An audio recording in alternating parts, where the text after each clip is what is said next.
First day jitters.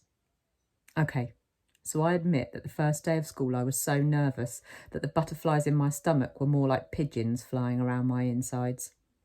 Mum and Dad were probably a little nervous too, but they acted all excited for me, taking pictures of me and Via before we left the house, since it was Via's first day of school too. Up until a few days before, we still weren't sure I would be going to school at all. After my tour of the school, Mum and Dad had reversed sides on whether I should go or not.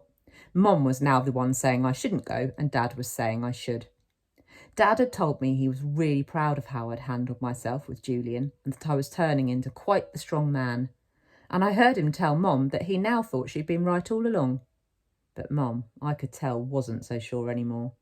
When Dad told her that he and Via wanted to walk me to school today, too, since it was on the way to the subway station, Mum seemed relieved that we'd all be going together, and I guess I was too.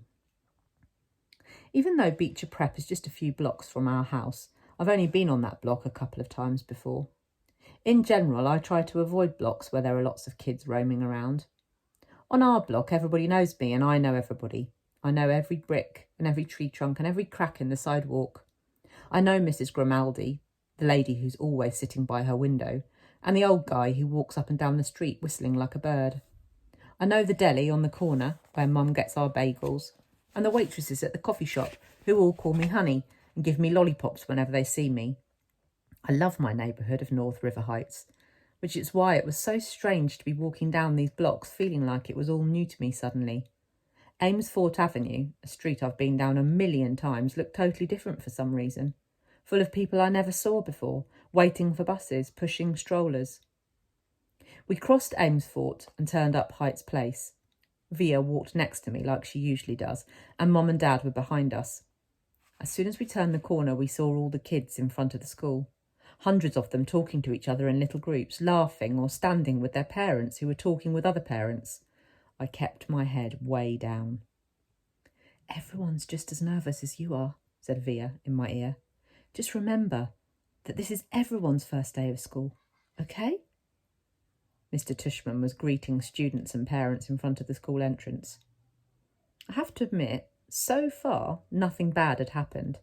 I didn't catch anyone staring or even noticing me. Only once did I look up to see some girls looking my way and whispering with their hands cupped over their mouths, but they looked away when they saw me notice them.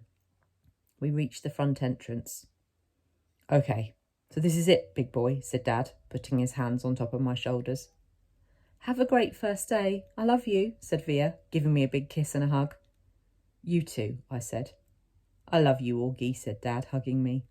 "Bye." Then Mum hugged me, but I could tell she was about to cry, which would have totally embarrassed me, so I just gave her a fast, hard hug, turned and disappeared into the school.